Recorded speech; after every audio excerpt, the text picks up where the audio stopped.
Hi, Ariana. It's Andrea. This is my response to your post to the discussion board for this week.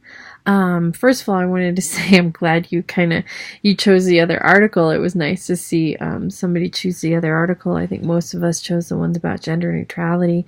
But your response was great. I found this article really interesting and in my life experience, my limited little life experience, I find that this is true. There are absolutely ways that even as newborns, the types of interactions we get from our caregivers affect us way into the future. And then Ashley's response, I agree with her as well. And her response was, sharing her personal experiences was very powerful and just kind of drove home how this really does affect us later into life.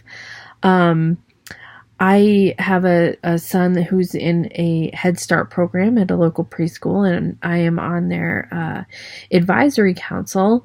And a lot of times we talk about things like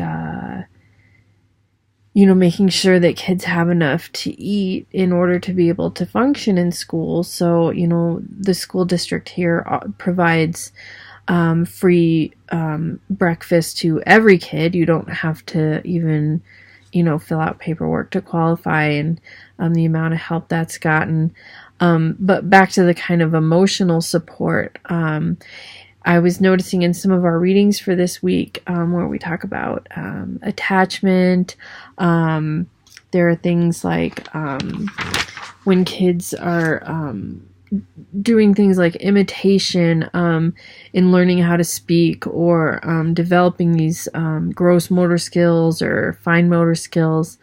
Having a caregiver that you have positive responses from can absolutely help that kid develop faster and in a more healthy way. And I think little kids, sometimes people think, oh, they don't notice certain things or whatever, but they do. They're so perceptive. And these, if there's a lot of tension or fighting or even domestic violence in the home, this can absolutely cause anxiety and trauma and depression in very young kids. So I wanted to say I appreciate your post, and I'm glad we got to talk about the other article too. And I also wanted to thank Ashley for her response. I found that really powerful, and I thank her for sharing that. Thanks.